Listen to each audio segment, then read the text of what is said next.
On October 15th of 2010, Paranormal Research Groups Alliance members, CT Soul Seekers, CPEAR, and SWAT investigators joined together to conduct an investigation of a private residence in Pennsylvania.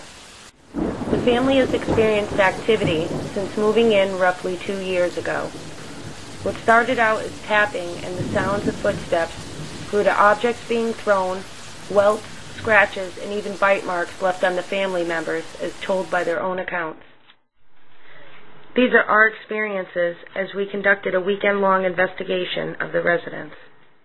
Hi, this is Nicole here from CT Soul Seekers, and I'm here with SWAT Wade from SWAT Investigators, and we are here on a PRG investigation. We are collaborating on a case here up in Lewistown, PA, and we want to tell you about some of the experiences that we had last night in the home. Yeah. This is a weekend-long investigation. We'll be going back into the house tonight. And anyways, Wade, do you want to start out about the attic? We got up to the attic and we're pretty much doing a little bit of provoking, nothing going on. We both got hit pretty much at the exact same time with a little bit of a wave of, only way we can describe it as minor anxiety, a little bit of tension in the air. Just normal things you'll feel unless you're a rock. And we got to the point where we started challenging it, saying you're nothing, we're living, you're not. And Nicole felt like something reached inside and squished something. And then she's sitting on the attic stairs, the same ones I got pulled up. So then she said that she felt like something was wrapping itself around her ankles and kind of like putting them in like cement or mud. And then once she said that, I sat up because I'm just waiting for her to get pulled down the stairs. And she said that it went away right then. So she had no idea I sat up. So it was just, for us, just the timing of it with me sitting up and then stopping, it was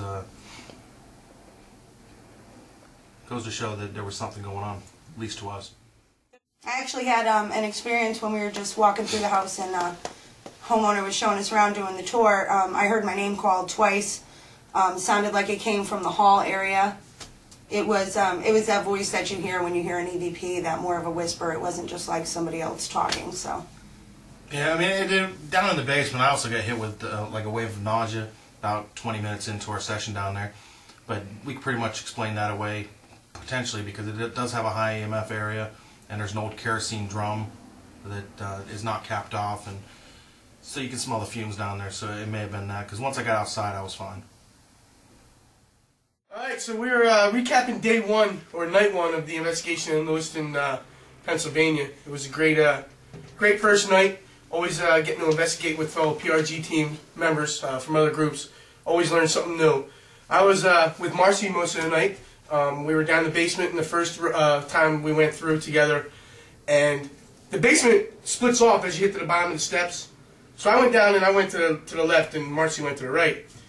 And there were some boxes strewn around on the floor, so I was trying to get to the back far end of the basement, and I was trying to push some boxes out of the way with my feet, just to the side to get some walking area. And we both heard what sounded like a little kid toy. It was like a little laugh, giggle, and it sounded like it said something. It sounded exactly like a wind-up toy or something would sound like. I went through the boxes on that side and looked around. I couldn't find any toys. The homeowner actually said there's no toys down there. There were boxes like, just old newspapers and stuff that would not make a noise like that. So that kind of started off the night pretty wildly. I mean, what did you think about that? I thought that was pretty cool. When I was in the basement doing the tour, I, like Wade, had the nauseous feeling when I was down by where the washing machine and dryer is. Yes, it could be from the EMF, the high EMF in the house, but I also had pain that was similar to what Nicole felt while she was up in the attic, where I felt like something was cramping in my side. But when I was walking to the side of the basement in which we heard that noise, it felt like somebody grabbed me by the back of the neck and pulled me back, didn't want me to go over into that area.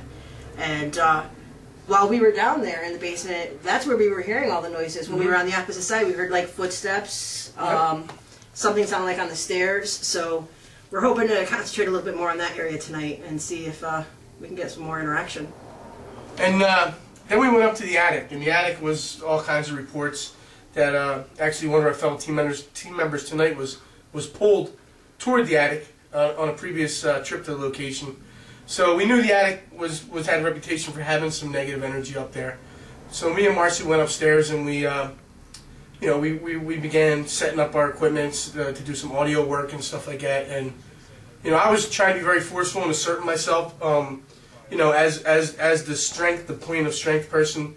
And that's the great thing about Marcy, because she can sense all this stuff, and I was kind of playing off what she was telling me.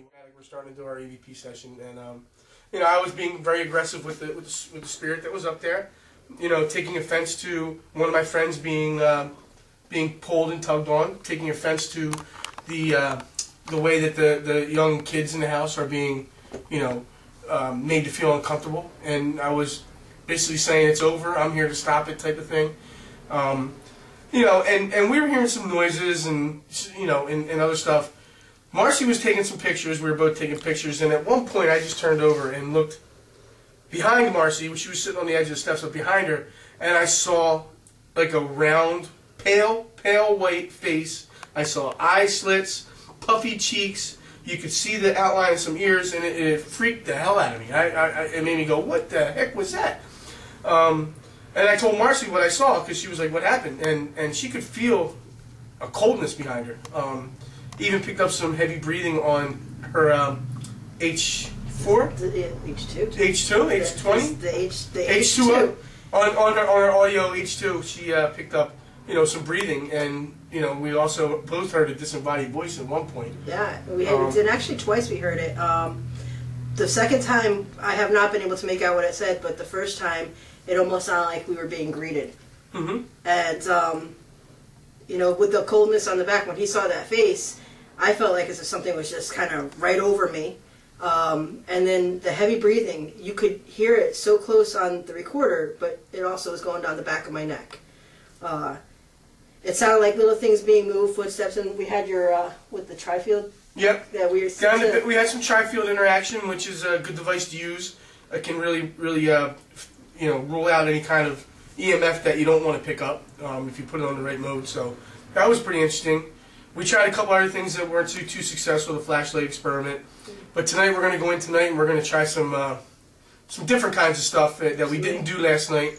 I think we got a good foothold in the place, and we know we're dealing with something in there. And now the trick is tonight to get more interaction from it to try and help out this homeowner who's really at his wit's end with what's going on at the house, and that's what we want to try and do. So night 2 starts in about a half an hour. We'll be on lockdown again, and it's going to be a good time. It's going to be a great time. You ready? I'm ready. Let's go. Let's do it.